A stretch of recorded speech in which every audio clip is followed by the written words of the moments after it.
Hey Scorpio, and welcome to your October 2023 horoscope. I feel like you would be one of the few people that would be aware of this, would be aware of the fact that it's eclipse season. But if you're not, October is eclipse season. We have two eclipses, so it might be quite intense and some time for growth and learning. As a Scorpio, you're not afraid of growth and learning, so I feel like you have no problem and that you're gonna do just fine. If after watching this video you feel like I want a little bit more support, I really want to know what's happening for me personally, I have my books open. I have a couple of spots open for 30-minute personal eclipse readings.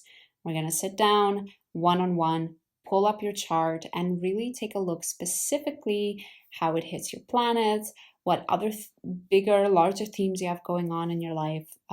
So it's basically like a video like this but live, and a lot more precise and a lot more detailed. We start off right away, there's no time to waste.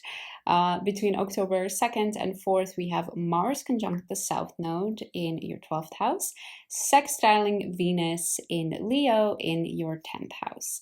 So all of the reconsiderations, reevaluations of your status, of your career, of all of the ways that others see you is now in conversation with the way you see yourself, or at least the things happening in your internal mind. As a Scorpio, you might not be showing your balancing tendencies. You might not be as understanding of the specific circumstances that others are going through and might therefore struggle a little bit with peacemaking and peacekeeping. This month will give you a chance to really explore why that is.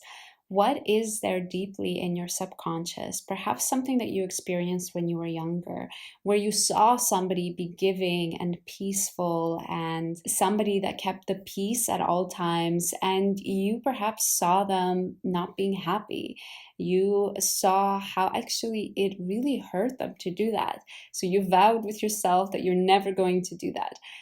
So during this whole month, some of these frustrations, some of these images of that time might be coming back up. Just take a look, re-examine them, and try to address them if you can. As the month progresses, and more specifically between the 8th and the 10th of October, we have some more movement in the sky. Mars starts to get away from the South Node. As it does that, it hits the last degrees of Libra and starts to square Pluto in Capricorn. At the same time, Venus finally leaves your 10th house of career and enters in Virgo in your 11th house. As it does that, it starts to oppose right away Saturn in Pisces.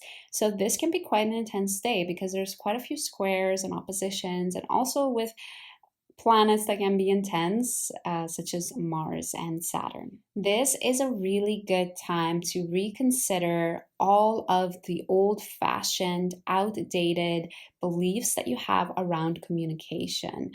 These are the things that are holding you back from achieving all of the wonderful harmony and beauty that you want to bring in the world. You are capable of communicating in powerful and strong ways. It's just time to reconsider if some of the ways you communicate don't fit you anymore. Your focus during this time will also shift, and you'll be a little bit more focused into long-term goals where you see yourself in the next 10, 20, 30 years. And I want to really encourage you that you incorporate this beautiful harmonic side of you into that long-term vision. If, however, during all of this time you didn't do anything, you shoved it all under the carpet, sorry to let you know, but it's going to come right back out. And it's going to come back out on October 14th. We have a solar eclipse in Libra on that day. So everything you've been trying not to face is coming right out. We pretty much have the same energies for the solar eclipse. So the Sun, the Moon, Mars, and Mercury, and the South Node in your 12th house. And they are loosely squaring Pluto and loosely trining Saturn. So it's still the same energy, still the same stories, but you might find that the more you've been avoiding the work, the worse the solar eclipse is going to be for you. We have a bit of time after the solar eclipse to calm down, come back to Earth. And the planets will start to move away from the south now. Slowly will start entering Scorpio. On the 21st, the Sun will be towards the final degrees of Libra, and it will start to square Pluto in Capricorn. So even though we've had Pluto in the conversation this entire time, you can see this as yet another chance to integrate any last lessons that you've been avoiding. However, I don't think this will be a super intense day. The Sun moves quite fast, so it will be quite a fast transit. And at the same time, we have a really pleasant aspect between Venus and Jupiter.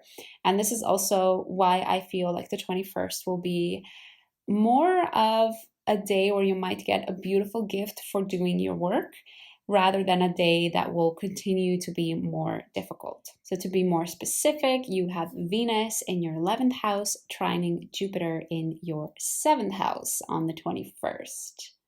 So your beautiful reward might be a beautiful relationship or some beautiful new developments in your relationship. Perhaps your partner has been recognizing all of the efforts that you've been making during the first half of the month in trying to be more harmonic, more understanding, more balanced.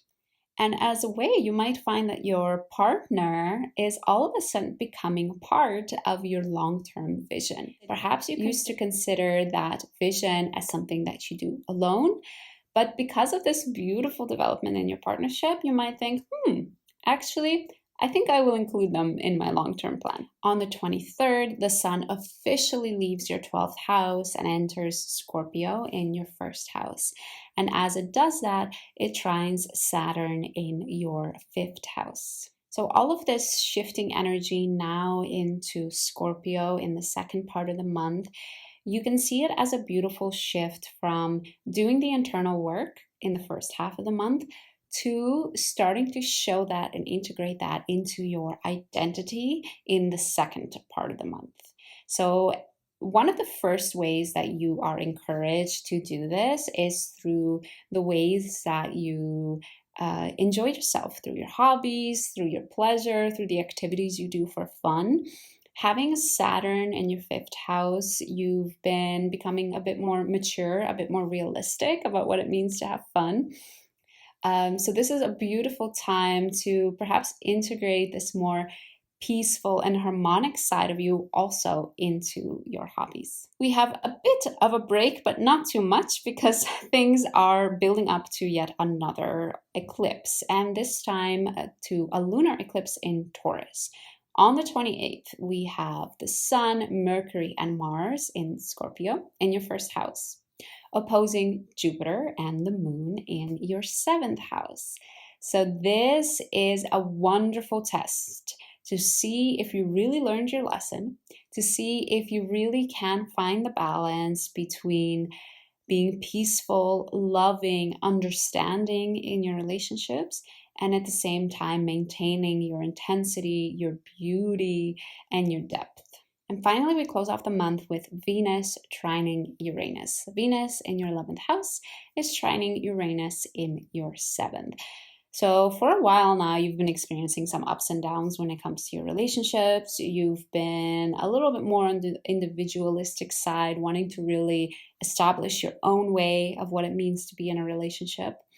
And this is a beautiful opportunity on the 31st to see if you can maintain your long-term plans, if you can maintain all the beautiful things you learned about what it means to be in a relationship, what it means to be peaceful and loving, and see if that can still coexist with your independence, with the fact that you are your own human being. So overall, Scorpio, of course you got this. You're gonna rock this. Don't be afraid to go deep and use this beautiful information in your inner mind to really channel it and become almost like a new person. I really see you becoming like a new person. Thank you for joining me for this video. I do these forecasts every month. If you want to make sure you catch the one in November, then make sure you subscribe. And again, I am hosting 30-minute personalized eclipse readings. So if you want a little bit more detail, if you want a little bit more preciseness, then the booking link is down in the description box. I hope to see you again soon.